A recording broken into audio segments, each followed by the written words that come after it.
The 2020 Minority Health Film Festival offers a diverse variety of films and events that we just wouldn't be able to offer in the in-person cinema experience. But I think what really makes it unique is the focus not only on public health issues, but the issues that really concern communities of color. If you're looking for a reason to engage or to try it out, this is the perfect time. Just go to mkefilm.org/MHFF.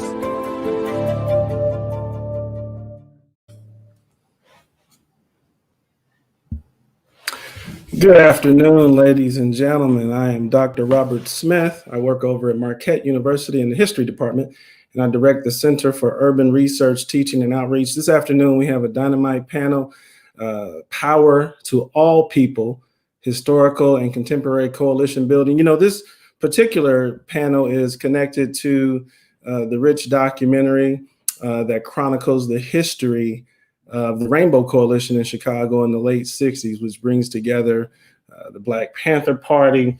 It brings together the Young Lords and also the Young Patriots organization. And so this is a rich moment in the history of radicalism in the United States, particularly in our urban spaces. And our panelists today are going to not only talk a little bit about that particular historical connection, but really get us grounded in the moment that we are in today. And so we want to thank Milwaukee Film and the Milwaukee Film's Minority Health program, because these are exciting conversations that are connected to the moving image. And we know that the arts are capable of doing some things with these important topics that the typical standard lecture cannot do. So we're going to talk a little bit about the film, and then we're going to also have a rich conversation about coalition building today.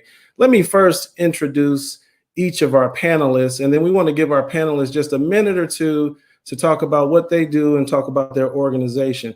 Let's start with Devin Anderson over at the AfricanAmerican Roundtable and Liberate MKE. Devin, how you doing today, brother?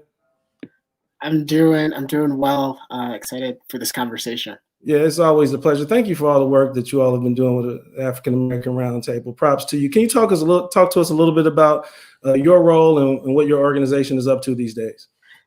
Yeah, we're up to a lot, but my role, Devin, he, him, his pronouns, and my role is the lead organizer at the AfricanAmerican Roundtable, and I handle a good chunk of my time is spent on our campaign, the Liberate MKE campaign, which is really asking for a $75 million divesting from police and policing and a $75 million investment back in our communities. And so along that, it's a lot of bringing people into the conversation, like imagining what's possible as we try to build new relationships with each other in our communities and build communities without it, with less and then without police. Absolutely. Thank you for all that you do. We know how important that conversation is. We know how difficult it is too. And so thank you for being right in the middle of that fight and leading us down that pathway to a world that many folks can't imagine today. You know, let's get Sebas Daniel in there in our conversation, founding partner of Ayuda Matua. Sebas, what's going on, brother? Talk to us a little bit about what you're up to in your organization, please. Salutations. How you doing, Devin? Thanks for the intro, Rob. As he said, my name is Sebastian, but I'm known as Sebas. And I am part of the group Ayuda Mutua MKE, a mutual aid organization on the South Side. It's a collective of educators, herbalists, cultural organizers, community connectors who have taken it upon themselves to provide relief efforts during the COVID-19 pandemic. And just to give a little bit of quick context about what mutual aid is, you know, our main focus is food security, providing resources to community members and hygiene products. But mutual aid is essentially just looking out for one another, creating that community autonomy and making sure that our needs are met, and divesting from oppressive systems, and investing in our own communities in efforts for self-sufficiency, sustainability, self-determination, that kind of thing. So I also do want to mention too that this is the organization is a leaderless movement. So a lot of times people are like, oh, what's your role or what's your position? It's a positionless organization. Everybody takes turns leading. Capacities change, and so we're just a collective of concerned individuals trying to push the community forward.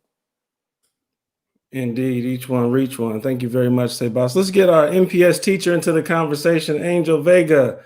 You know, as a parent of an MPS child, I have to thank you endlessly for the work you all have done to make this online education, this virtual education situation working. And I see what you all have done, and I thank you very much.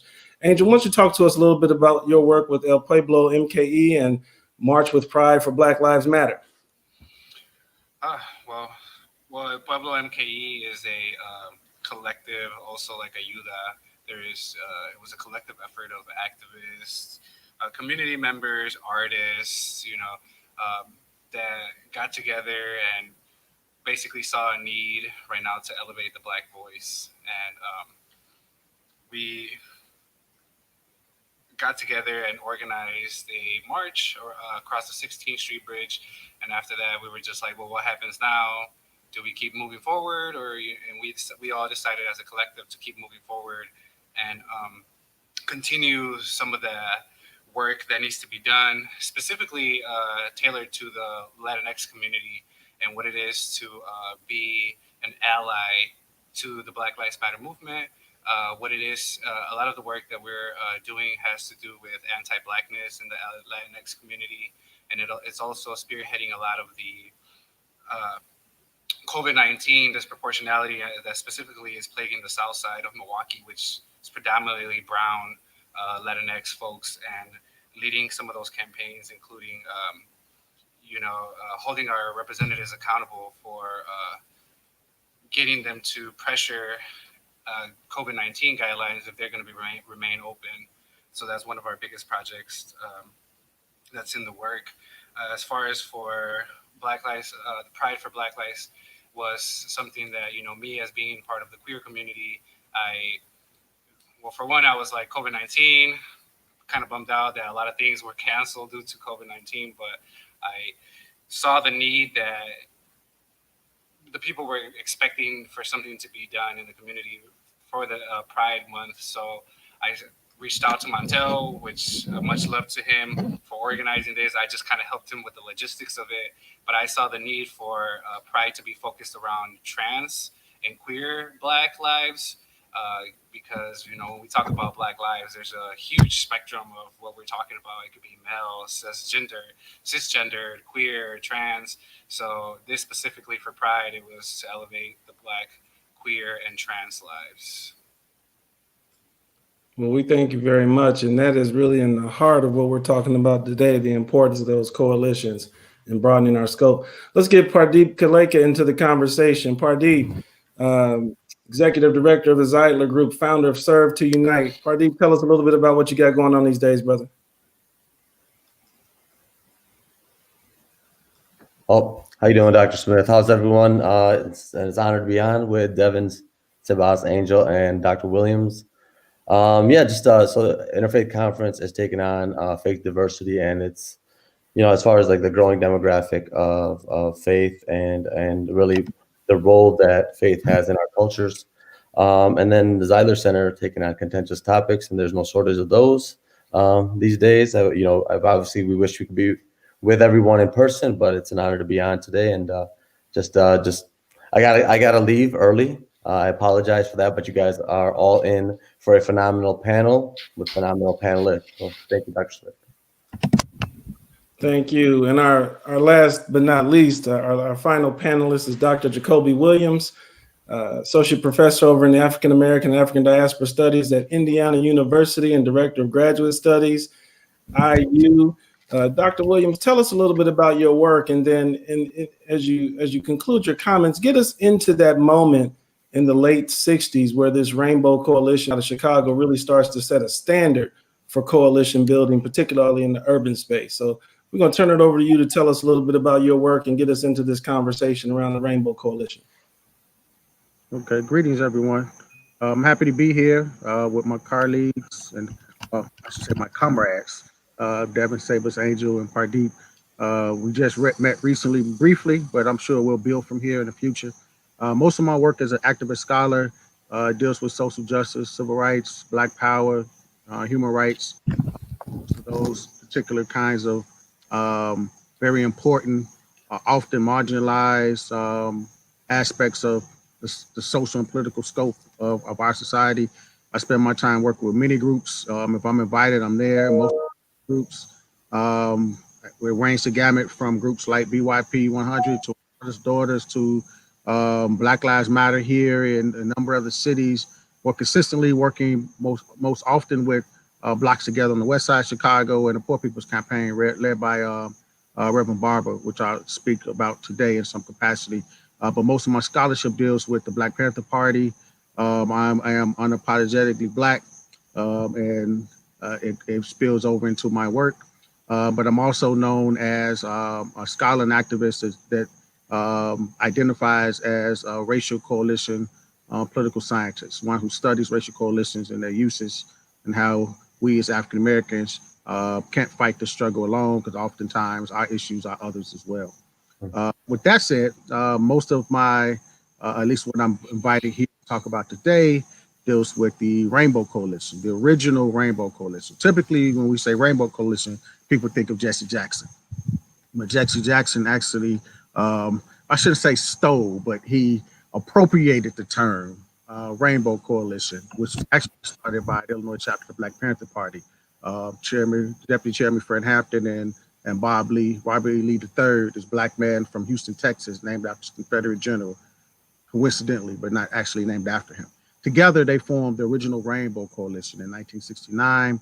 The coalition was led by the Illinois chapter of the party. The first group to join with them was the Young Lords organization, Puerto Ricans who were in Lincoln Park at that time, who were being moved out due to urban renewal, gentrification, local issues. The next group was these Confederate flag Southern whites from the Appalachian Mountains called the Young Patriot Organization, poor whites who lived in Uptown. Uptown at that time had the most egregious slum in the city. It wasn't a brown or Black community. It was these poor whites who had migrated from the South. And then later on, other groups would join with them.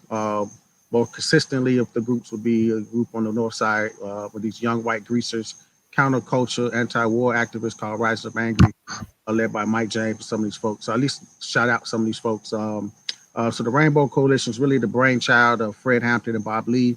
Bob Lee is the real mover and shaker of the organization. He brings these groups to the fold. He brings the Young Patriots, led by Bill Preacherman Festerman, Hy Thurman, and some other folks from the poor white Appalachian community. Fred Hampton brings in Cha-Cha Jimenez, Jose Cha-Cha Jimenez, we call him Cha-Cha, from the Young Lords organization, which would later spark into the Young Lords Party in New York, but it originated in Chicago. And then Mike James and others from Rise Up Angry on the north side of Chicago in Logan Square together formed the original Rainbow Coalition. Again, no Jesse Jackson. This was a local group of young activists, socialists, anti-capitalists.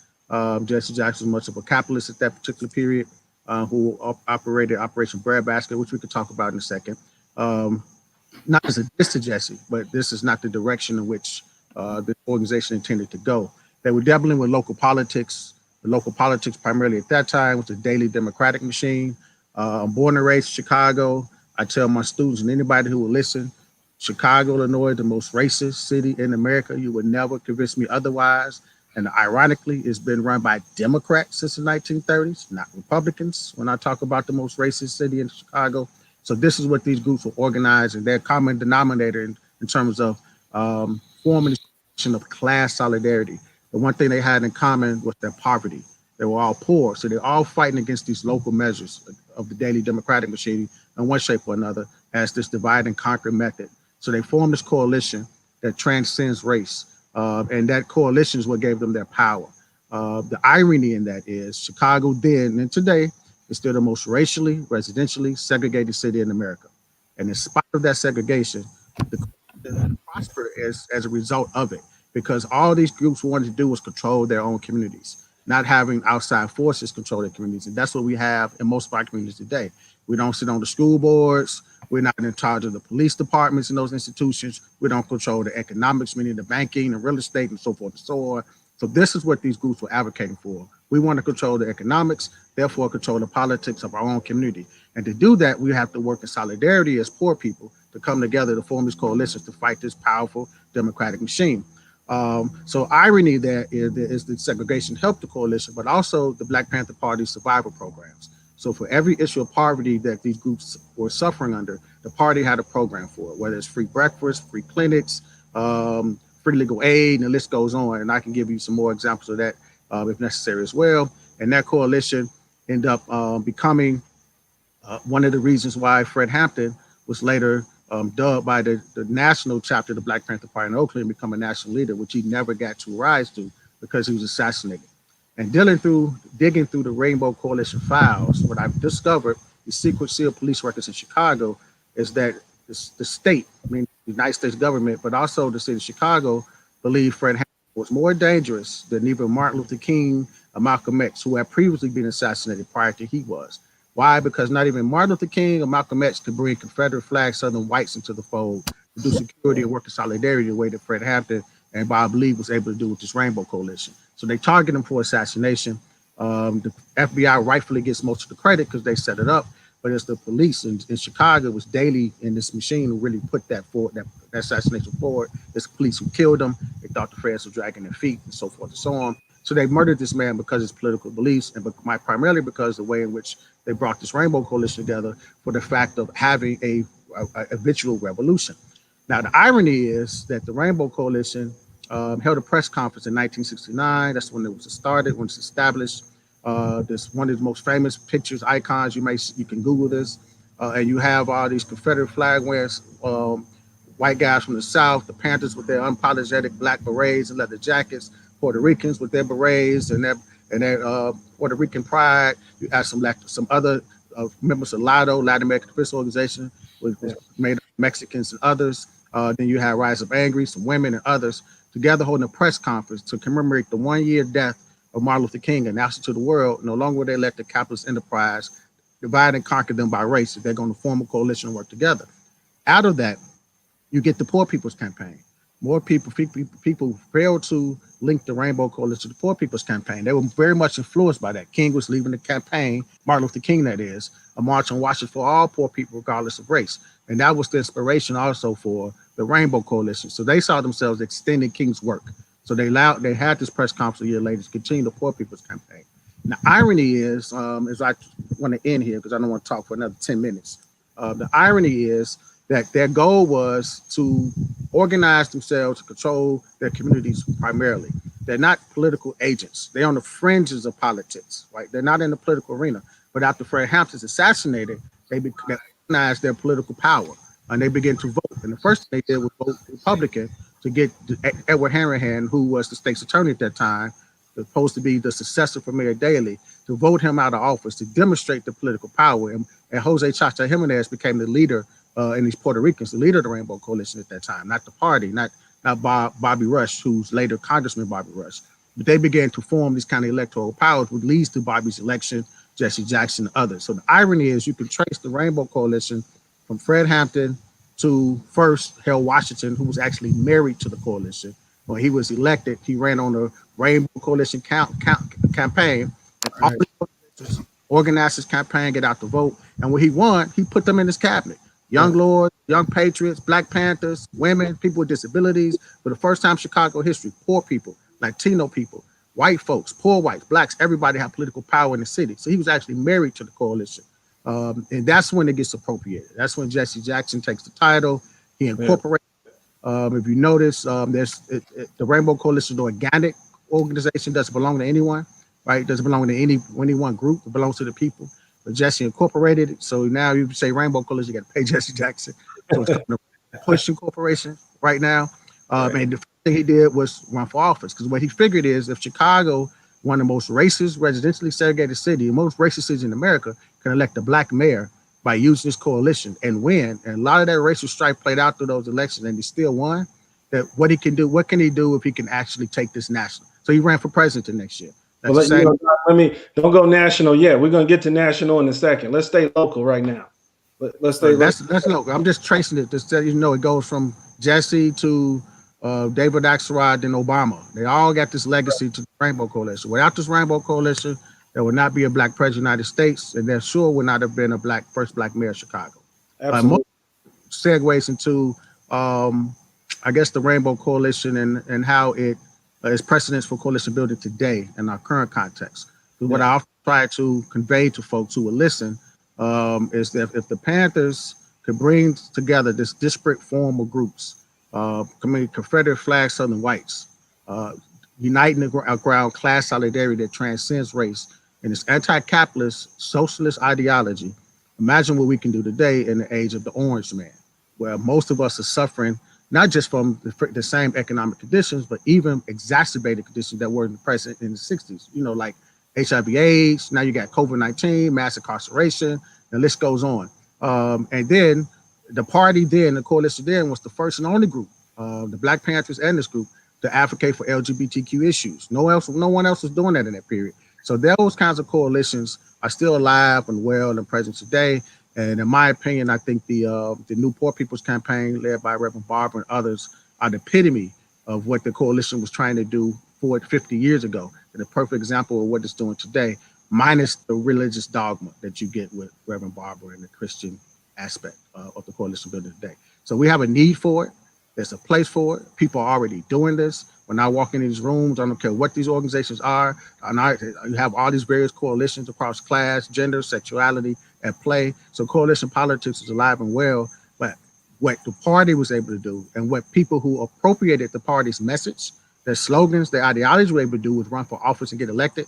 What we have to do is turn that into forms of political power for voting and on the local level, because politics is local. Control the local first before we worry about the national. There's nothing that Orange Man does, very little that Orange Man does, actually trickle down to our local politics. It's that local city councilman, the local sheriff, the local district attorney. Those are the people you need to be targeting first. And so some of this politics and these coalitions have already taken form in cities across the country. For example, if you want to reform the justice system, the first person you have to look at is the prosecutor. So we've done this in Chicago. We've done this in San Francisco. We've done this in St. Louis. There's all these kinds of ways in which local politics can filter. But we overwhelmingly tend to think politics filters down. It's local first. So I just want to keep that on the table as well. Thank you. I appreciate that. That's a very succinct overview, because there's a lot of history wrapped up in there. And let's keep it in the local and let's move contemporary. Pardeep, talk to us a little bit more about coalition building at the local level. You can talk to us a little bit about what's going on here in the city of Milwaukee as well. What does it look like on the ground? Yeah, like Dr. Williams said, I think a lot of it doesn't need to be reinvented. There's blueprints that already exist, and I think there's promises that have been kind of made that we need to kind of work towards and fulfill. The Interfaith Conference, just been kind of thinking about when Dr. Williams was talking, was formed in 1970, and a lot of it was formed in inspiration to the housing marches that were happening here in Milwaukee, Wisconsin, and it was really to try to get our faith leaders out into the broader community and not to be behind sanctuary walls. And it grew from 9 organizations now to 21. From at that time, I don't know how many congregations, but now to 500. And we are seeing faith diversity increase all over the United States. And cities are being rebuilt by immigrants. Cities are being rebuilt by people of color. A lot of times within this country, we think that we can separate faith and faith and culture. Lots of people in the world kind of can't. So it's all kind of interwoven within culture.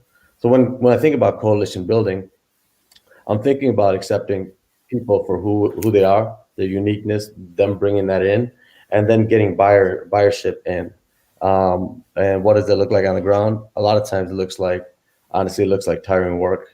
It looks like, it's exhausting. And I think it's even more exhausting now with COVID-19. And, there's nothing that replaces seeing somebody in person, feeling that person. I could tell you, Dr. Smith, you're well aware of the Sikh temple shooting that happened now almost 9 years ago. Yeah. And that was coalition building in the aftermath of tragedy. And I think about it, and I think about how important it was to see people show up. And I think that's a lot of the first part of it is really showing up and saying yes and committing to. Lots of people are inspired in the world, but there are few that are committed. And I think coalition building is really about commitment to go forward, commitment to keep showing up. Again, it's an honor to be on with the panelists today. And, they are some of the most phenomenal young leaders that we have, phenomenal scholars. And, I thank them for always committing to show up and to build coalitions preemptively, not just reactively, but preemptively. And I think this is where it's really got to go as we go forward with even a society that is reactive in criminal justice, a society that is reactive with hate. Let's preempt that and get to the root instead of the fruit. So Yeah. I think that a lot of the work is around that. Appreciate Yeah. it. Thank you. I could just add on to that too. I know we mentioned just having like a free flow conversation. I think, I just want to like make sure too that like it's understood too that like within coalition building too, it's the trying to foment unity, right, across all different sectionalities, intersectionalities, but at the same time, it's not ignoring the differences, right, or not seeing color. I just want to make that really clear. I don't want it to be misinterpreted for anybody, but I think it's really important too that those things are not necessarily ignored, rather acknowledged, right? Like every community is different. Every community can have different needs. And so plugging in, creating those relationships with the people, that's the only way you're really going to know in terms of what they need, what they're experiencing, right? So like mentioning that human connection, right? So it's not necessarily like, I don't see color, everybody's the same. I think it's really special when you're able to acknowledge that and then work from that point on. Just another quick point I do want to bring up in terms of coalition building within Ayuda Mutua, like the mutual aid organization that I'm a part of, and even in the city of Milwaukee and different orgs. Unfortunately, there are no women on this panel, but I do want to give a big shout out to just all the women all over the city, putting in the work and things like that. I know for sure we wouldn't be where we at right now without them. So I just want to give them a quick shout out and a lot of love for them. Yeah, thank you very much, because I've gotten about 4 text messages since we started. So I appreciate you giving the appropriate shout out to the women out there, because indeed they are leading us to a future that's going to be brilliant and bright. Devin, jump in here for us and talk a little bit about this broader conversation of coalition building, but also being an activist. What does it mean to be an activist that's working to build the necessary coalitions to really produce a radical?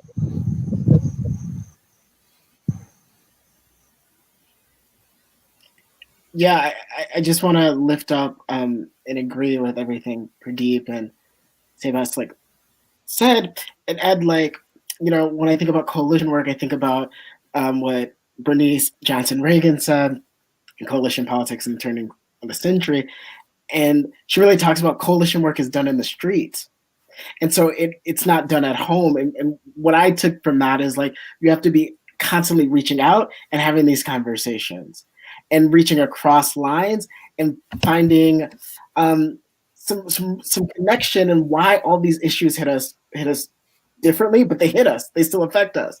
And an example is as we talk about building a coalition to try to take money from the police, is that maybe not every community has the same experience with the police as I have, right? But there are different experiences that different communities have, and it's important to lean into them and highlight the way they're failing as well, the way the state and police is failing to bring them in to a closer analysis. And that doesn't happen overnight. We're not all going to have the same analysis. But one of the things as you're building a coalition is try to bring people to say, yeah, this system is wrong. And then we can struggle a little bit within the coalition to figure out what something different looks like. But I think it's first identifying that connection to bring people in, and then which is work. And then from there, it's about bringing that work together and tying in some solidarity and potentially some shared outcomes folks are looking forward to. Yeah, appreciate it, Devin. Pardeep, we know you got to go, so if you need to jump in and offer another thought or two before you get out of here, please don't hesitate. Angel, I'm going to get you into the conversation now. We're talking about coalitions. We're talking about cutting across race, gender, economic status.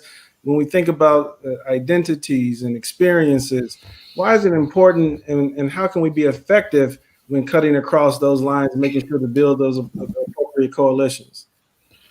Well, I just want to first acknowledge what Seba said, not having any women in the panel. And this goes exactly into what I want to talk about. we need to, in order for us to build this coalition, in order for us to have these solidarities and unities, we need to acknowledge one's differences.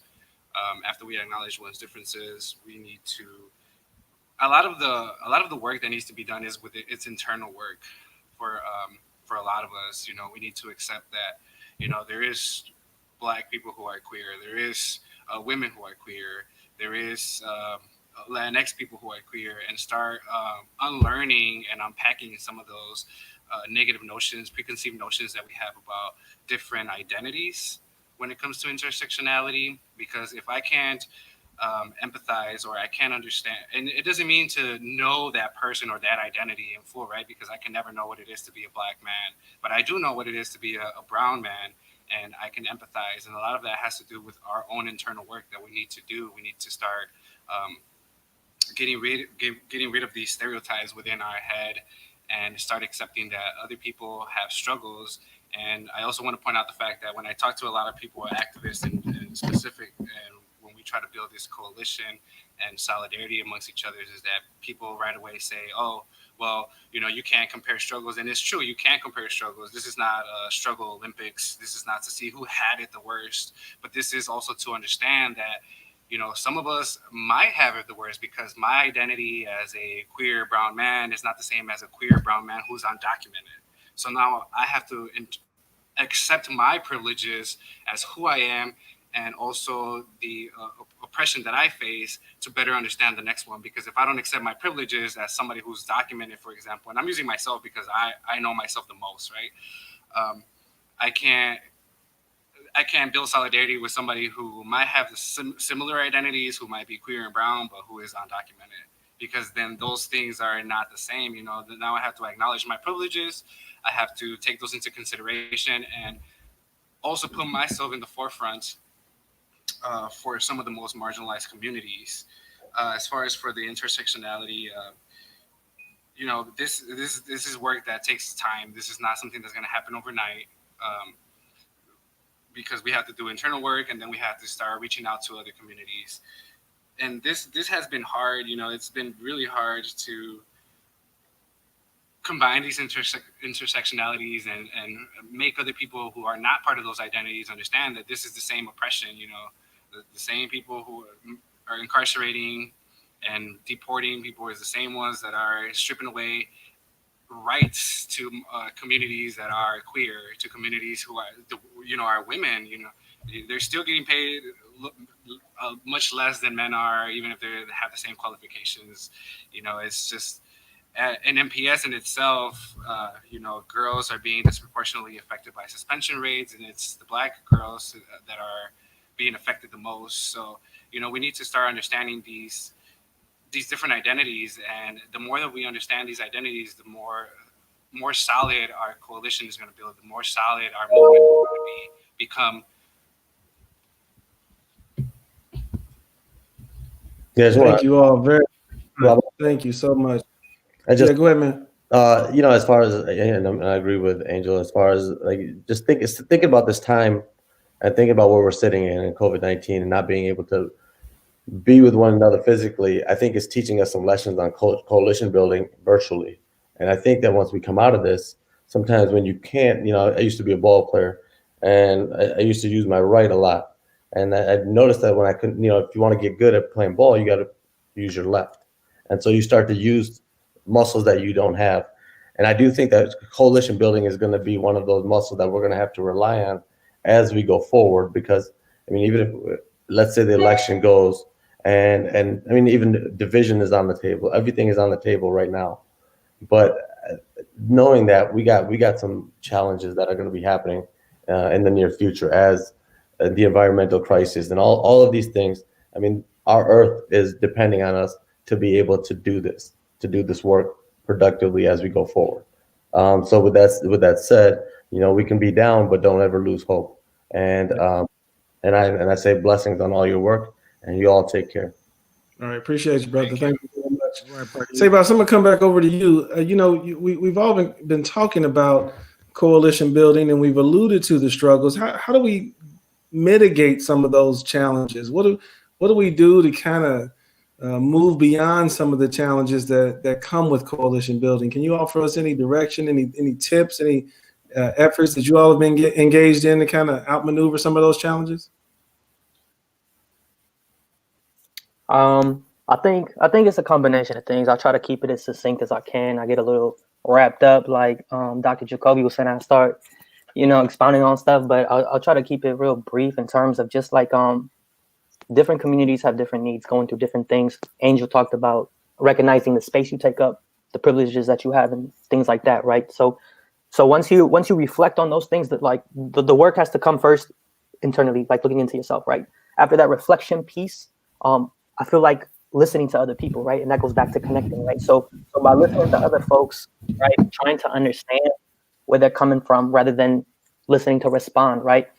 Bringing into account then a little bit deeper, talking about generational trauma, right? Then we start diving deeper, maybe even into epigenetics, right? About how that's embedded into your DNA, right? So there's a lot of layers to it, but essentially what I'm getting at is that it has to come from, and as cliche as it sounds, there has to be a foundation of love and compassion and understanding. Like without love, the movement is not going to go on. The revolution is not going to happen. The base really does have to be love, and you have to be open to people from different experiences, different backgrounds.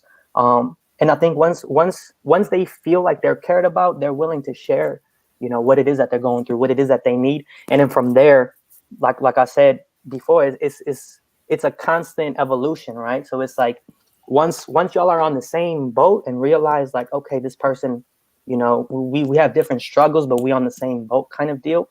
I think that's when the real movement begins, right? Because before that, it's still part of the movement, right? But it's a lot of groundwork, a lot of connecting, a lot of outreach, a lot of putting yourself out there, right? Once you start getting people on board, right, that's when you can begin to kind of cross that river, right, and feel for stones and make adjustments as you're moving along. But I think the base of it, just realize internally what it is that you need to reflect on, and then listen to other people instead of, you don't always have to be talking. You learn more from just listening to others and then, moving accordingly. In terms of the work that Ayuda Mutua is doing on the south side of Milwaukee, predominantly Latinx population, already a very vulnerable community. A lot of undocumented workers, a lot of essential workers are still having to go into work. Just a long list of things of a community that is already vulnerable, already being plagued, already being forgotten about, right? And so this kind of COVID-19 pandemic just exacerbated what we already knew, right? And so when it comes to the coalition building, it was kind of like going back to that topic, right? It's kind of like it forced a lot of people to look for that coalition building, to look for that community. And even like Angel talked about too, there's a lot of work that needs to be done within the Latinx community of unpacking the anti-Black sentiments, right? That in itself, again, is work that needs to be done, right? So again, it's taking a look inward and then going outward, but with love and compassion at the forefront, and then seeing how y'all can move forward together. But I mean, that's kind of like the broader sense, but obviously there's a lot of work that needs to be done in between all of those pieces, right? But I would say those are some of the main things I want to touch on when it comes to mitigating conflict. Everybody wants the same things, bro. You know what I mean? Everybody wants food security. Everybody wants a home over their head. Everybody, pretty basic stuff. So I think just to real quick, I'll be real quick. I think it also has to do with communication. I find that a lot of activists, especially like activists who are leading some of the movements, and they just don't like to be told like, this is a problem, what you're doing problematic stuff, and they don't like people. I mean, I don't like to hear it sometimes when my students tell me like, Mr. Angel, you're doing this and this, like, and people don't like to hear constructive criticism. But I feel that once people have that communication established and be like, hey, have a sit down. I literally just sat down like 2 days ago with a bunch of my activist friends, that we talked about what we could have done better, and we didn't. It has to be taken with a grain of salt, and it also has to be. We have to self-reflect on that. Like, how could we have done this better? Maybe it wasn't what I said; it was how I delivered it. And I think a lot of the time, once we move past that, I don't want to call it pride. It's just well, whatever it is, where everybody's having different issues within themselves, why they don't want to hear sometimes what they're doing wrong. But whatever it is, we need to move past that, break those barriers so that we can have that solid foundation of being a coalition. Yeah, thank you. Devin, you want to jump in? Yeah, I just want to lift up that, like, some of the stuff Sebas was saying around, like, coalitions take time.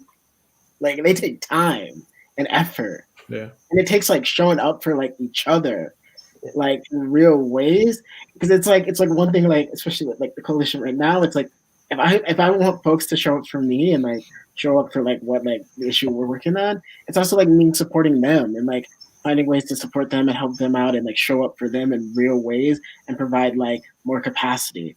Our movements need more capacity overall, and building coalition is a way to get there. But we have to acknowledge with that it takes time, and I think sometimes, like, we don't. And then that's like how you get in these scenarios. Or use like a road trip where you're like in the car with folks and you're like, man, I really wish I have not traveled. I would not let go with this person, because you try to rush that. Right. You gotta rush. You can't, because we all are coming from different places, and to get to a place of love and understanding where it's a lot easier. It's a lot easier to call somebody in when there's trust and love and understanding between you, than if I was just like randomly to call you, like, anyone out, they'd be like, who is this person? Right.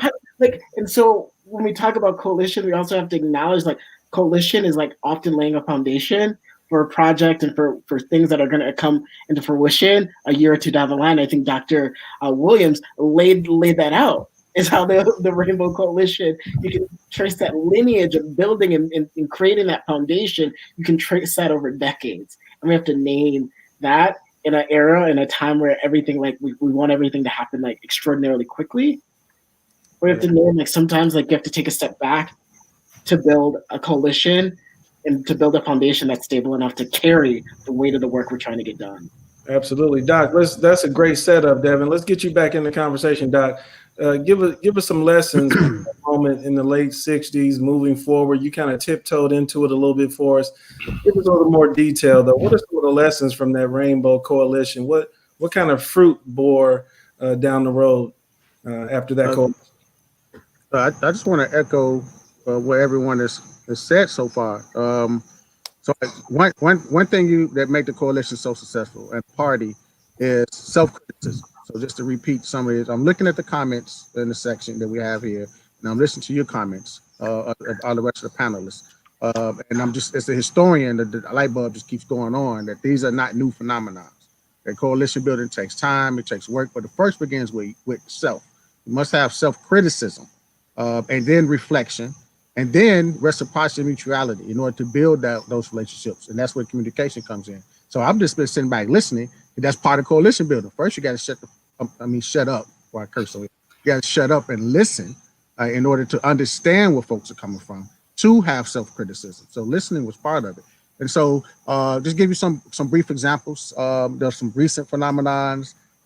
What I learned from working as an academic or activist scholar in these coalitions, in all these various groups, what the commonality has been is a lot of folks, as the historian in the room, y'all ain't read nothing, man. That irritates me when I get in these circles, because y'all just repeating old mistakes. Like, why don't you just stop and get some married? That's what makes the Panthers different. Before you can join the party, you got to take 6 weeks of political education. You got to know why you're doing what you're doing, so you don't repeat the things that didn't work in the past. So you got to have some education. So what we do as activist scholars is to make sure we also don't make the mistakes of the past. Because, for instance, if we're talking about the party or these coalitions, the Rainbow Coalition, these are the youth. Were much older of the movements of the period. Whether we're talking about civil rights and Black Power, this would be King or John Lewis and even Jesse Jackson. Some of these folks, these are their more elders, and what they do is patronize the movement. Right, come in and tell you what you're doing and take over. So that's why that's what my role to do. My and other activist scholars, and this is not me by myself. So when I'm organizing with folks and listening, I listen first.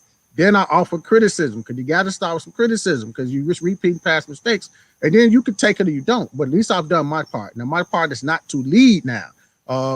Women have always been the backbones of all of our movements from day one. The only difference is now they're out in front getting the credit they're supposed to be getting, especially LGBTQ queer women. out in front leading these movements now. They've always been a backbone of this movement. Now they're getting the just due credit. So within those circles, say, what was that, 2016? And I can't take credit for this. Barbara Ransby at University of Illinois Chicago, UIC, Social Justice Initiative.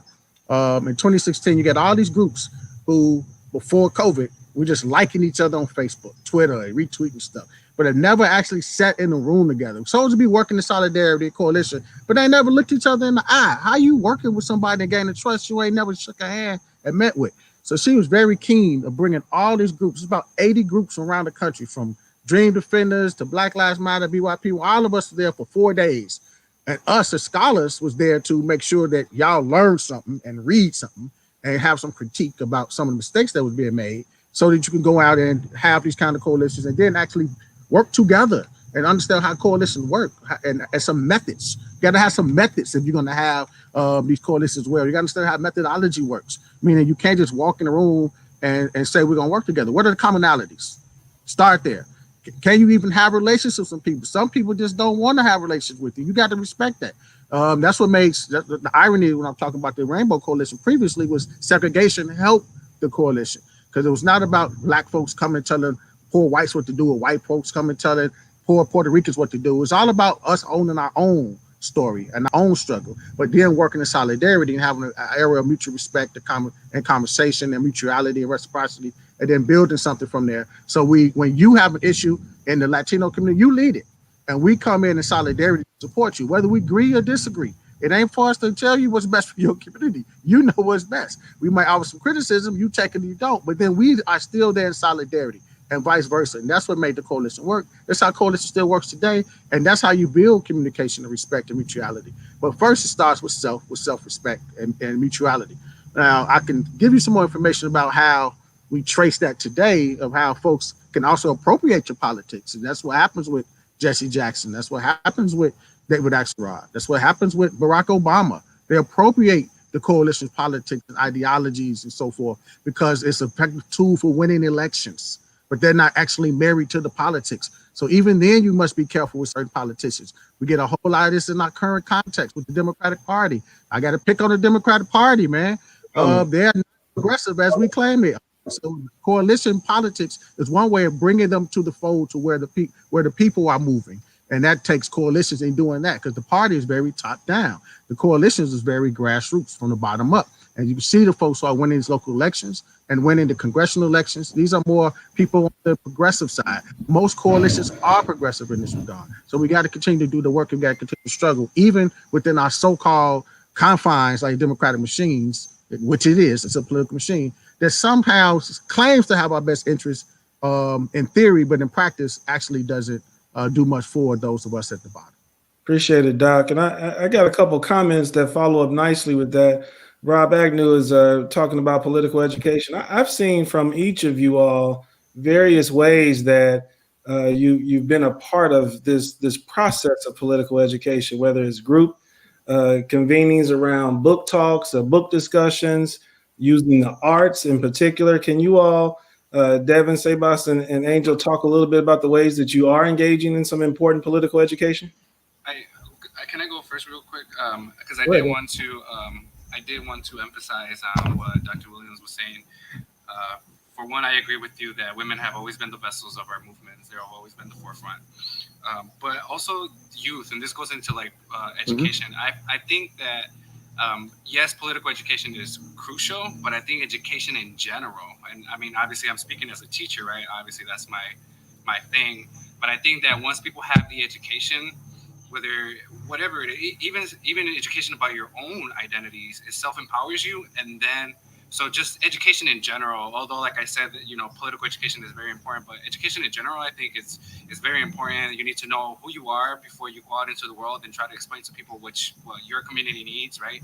And then youth, like we're not always going to be here fighting this fight, and as much as we all want to and want it to end, like it's going to continue going. This is work that has been going on since my grandmother, since before my grandmother, and it's going to continue to happen. So if we're not shaping our youth through education, through getting them engaged in what's going on, there is not going to be mean, we can all talk about what coalition building is, but if our youth are not listening, if we're not practicing these strategies with them, if we're not informing them, then it's all at the end, it can die right here, right now with us, you know. So it's very important to pass that knowledge down. And I'm a firm believer of free education. I think that the more people know, the better.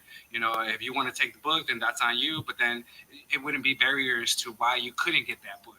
You know, it's there for you to take it. And the more you know about yourself and the more you know about the world, it's more empowering, and you're going to have better social skills to go out into the world and navigate yourself through a world where we don't have social equality, where equity is not there.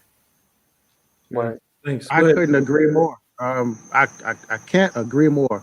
And I just want to clarify what I meant earlier about education. When I said folks hadn't read anything, I mean, majority of movements historically have always been led by the youth. So they're supposed to make mistakes.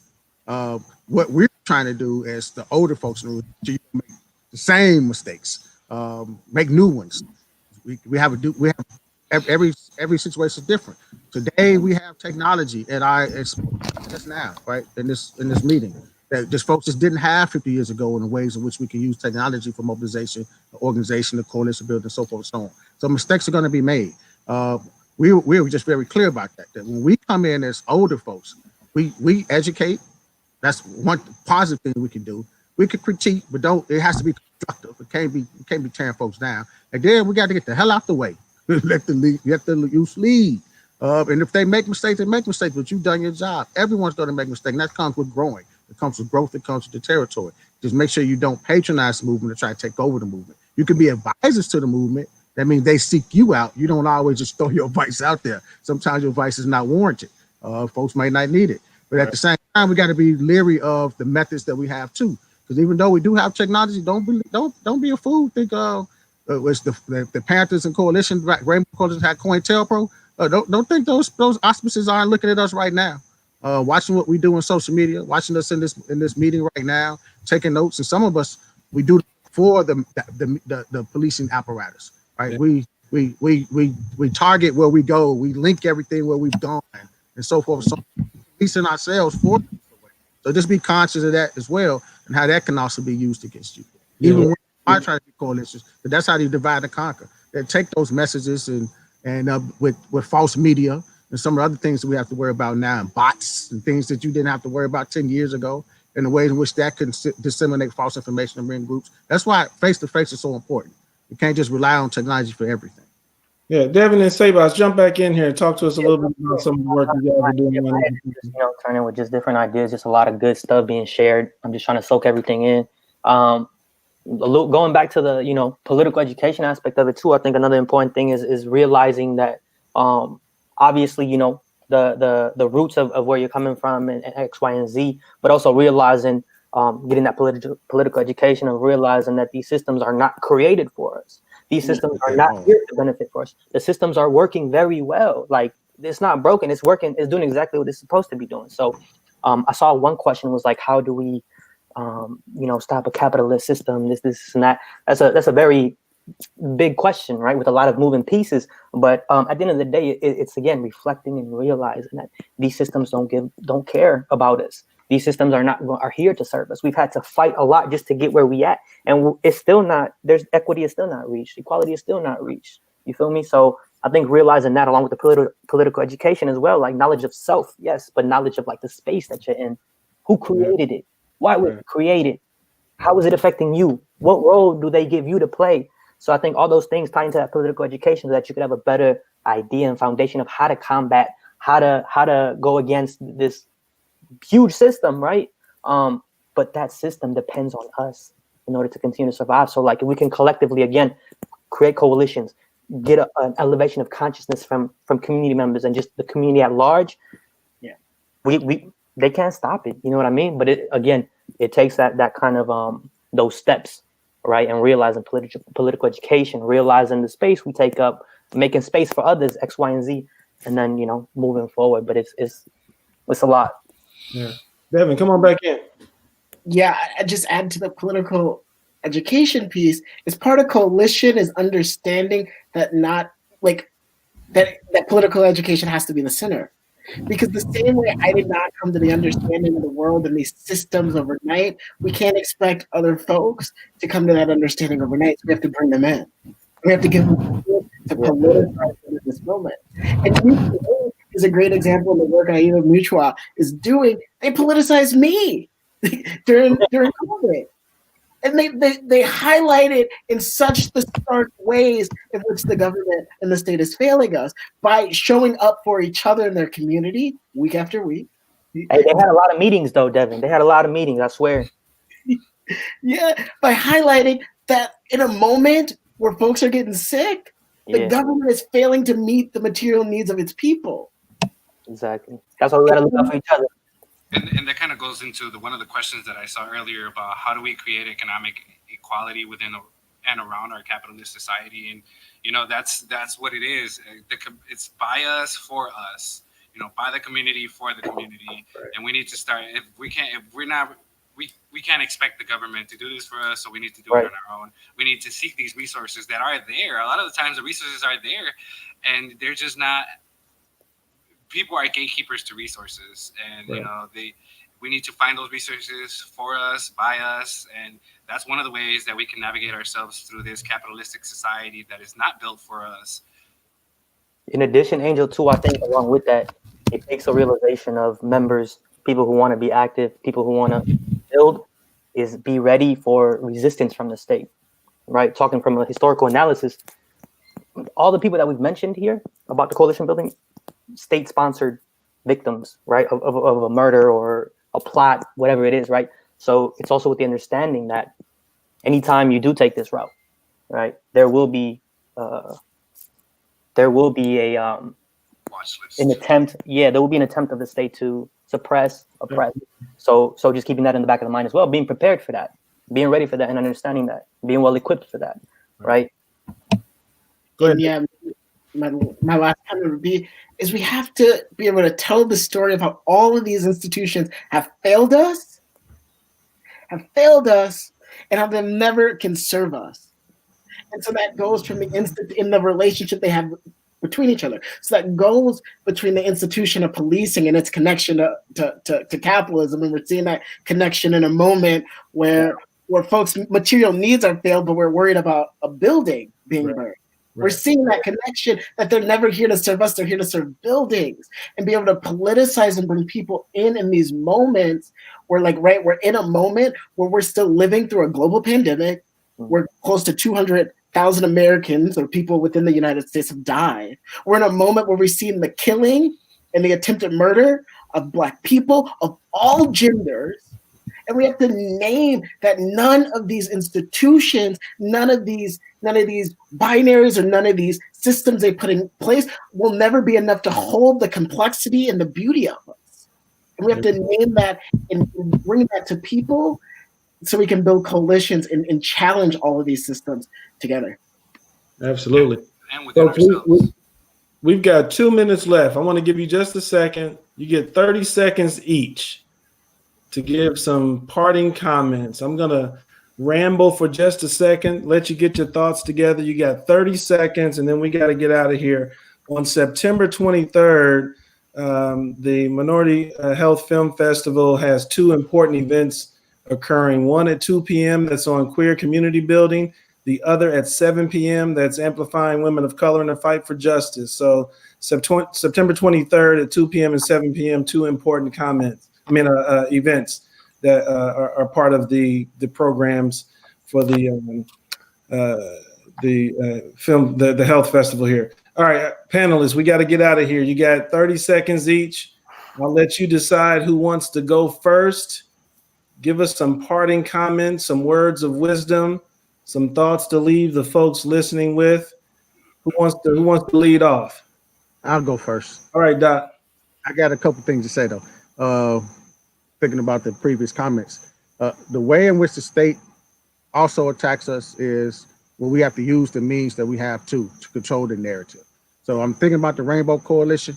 and the ways in which they don't let the state define the terms for them now. Like we're doing some of that. And that's what Black Twitter, such a powerful tool. We don't say felon, we say returning citizen. We don't say homeless, we say unhoused. I'm sick and tired of people talking about burning down buildings is violence. That ain't violence. I ain't seen nobody attack white people and kill white people. That's not violence. That's maybe violence, shut the property, but that ain't violence.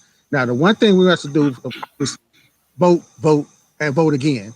Vote. I can't say that enough. We got to vote because politics is local. But the 4 things that we can change with coalition building, with our activism, we can't change people. If that person's racist and they positions that they have, we can't change their minds. But we can change institutions. We can change legislation. We can change judicial decisions, and we can change policy. And all 4 of those filter down the practices that we have on the ground. So that's what you target. So most of what we do as an organization, like I mentioned earlier, talking about the state's attorney's office or the district attorney, that's elected official. We can organize, we can vote, we can change that person, which can help us change that policy, which helps build in some legislation, which helps change the practices of how policing operates, so forth, so on. Just as an example. So don't focus on people in terms of who you target. Focus on institutions, focus on judicial decisions, focus on policy, and focus on legislation. Those are the 4 things that would make change dramatically and make change impactful and make change for the future. Appreciate it, Dr. Williams. Who's up next? Parting comments. Okay. Okay, go ahead. Go ahead, Papa. Well, first I wanted to directly answer one of the questions, which was how will this next election improve our lives? Going back to what we said, this system is not built for us. So I, as a brown person, don't think that this next election, whatever the outcome is going to improve our lives. But going back to wrap this up, I think that reflection, have self-reflection on ourselves, what space we take up, what are our privileges, listen to others, having compassion. You might not agree, but just, trying to put yourself in that situation or their struggle. Respecting other people, respecting their identities, respecting their struggle. Again, this is not a struggle Olympics. This is just for us to better understand that, we are going through struggles too. It might not be the same struggle or it might be similar situations, but, we just need to respect that and then acknowledge, go out into the world. And after you've self-reflected, listened to others and respected them, you have to acknowledge them, go out into the world. And, if I find somebody who's having a deeper struggle than me, or I have certain privileges that another brother or sister like me doesn't have, we need to elevate those voices. Just like I feel that right now this is a Black-led movement, and we need to elevate the voices of our Black brothers and sisters, specifically our queer and trans lives. So just with those 4 things: self-reflection, respect, listen, and acknowledge them once you go out into the world. Knowledge. Thank you very much. Thank you. Sebas, Devin, who's up? I'll go since he's still muted. But man, there's so much stuff I want to share with y'all. Yes, but I'll say a couple things real quick. Talk to your neighbors. Like, get plugged into your community. I've grown up in neighborhoods and stuff where it's kind of protocol to like just do your thing. Nobody bothers you, you don't bother them kind of deal, right? Like just trying to stay out of, And I think creating that communication with neighbors can lead to a lot of powerful things, whether it be autonomy of the community, right? When it comes to mutual aid with our youth, mutual aid is not just about food insecurity. People call us sometimes like a food pantry, and people show up and like, what do I have to sign to get this? Or do I have to show ID? Like, put that away. If you need food, come through, right? And so having that same mentality for other things as well, right? And so I think when you know your neighbor, right, you're comfortable going over for, a cup of sugar like that, in movies and TV shows, be going over for a cup of sugar, but it's like, it could go so much longer than that. Thinking about reimagining the world that we want to live in, right? About community safety. What does that look like, right? What could it look like, right? Holding the community accountable, looking out for each other, right? So I challenge folks to strike up a conversation with people you haven't before, with your neighbors, people that don't look like you. It's a long-term evolution, right? So don't feel like, oh, I have to get plugged in right away and know everything. Like, no, do the knowledge, read some stuff, talk to people, show up to events, show up to stuff that's going on, right? Like, that's the best way to really get plugged in. Vote local and hold your local authorities accountable. They work for you. They work for you. You pay their salaries. Yeah, baby. They're there for you. Right? I really just encourage us to get plugged in, like locally, because that stuff really matters, and they have to listen to us. Because if they don't, they out. So yeah. Last thing too, just much appreciation, Rob, for facilitating. All the panelist members as well, and much love to the Ayuda team, and all the people who are part of it, volunteers, organizers, and all that. So appreciate all of y'all. Thank you, brother. Thank you very much. Devin, take us home now. Yeah, I think one of the lines that has come out as defund the police has become a national demand is the fact that we keep us safe. That's true. We do, and we have examples on this panel of folks doing that. And one of the things, the power of the coalition, is we have the opportunity to expand that to bring more people into this conversation, to bring more people into our movements, to bring more people to directly challenge these institutions that can't hold us. And so one thing I'll just close with is we can expand that definition of we to include more folks, and folks of all genders and all races. But we also I sort of lost where I was going, but we also can continue to grow, and we have to continue to do the work both internally and do the reading, so we can build coalitions and build these movements to support all of us, all of the most inclusive version of that word we in there. Well, that's absolutely the perfect place to end it. So thank you all very much. Ladies and gentlemen, on behalf of Milwaukee Film and the Minority Health Film Festival, please join me in giving our excellent panelists a round of applause. Devin, Sebas, Angel, Dr. Williams, thank you all so very much. I am going to ask now for Maureen and Kelsey to come back in and take over so that we can formally conclude our conversation. Thank you all one more time. This has been outstanding. And let me just say, as the father of a young man, I appreciate all the examples that you all provide to him as he engages in this particular moment and tries to make sense of the world around him. I am confident about his future because I see what the future of leadership looks like. Thank you all very much from the bottom of my heart.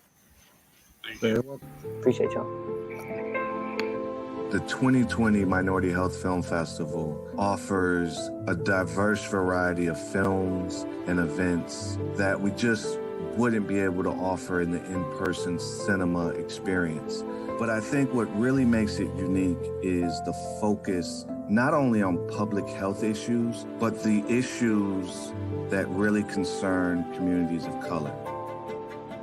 If you're looking for a reason to engage or to try it out, this is the perfect time. Just go to mkefilm.org/MHFF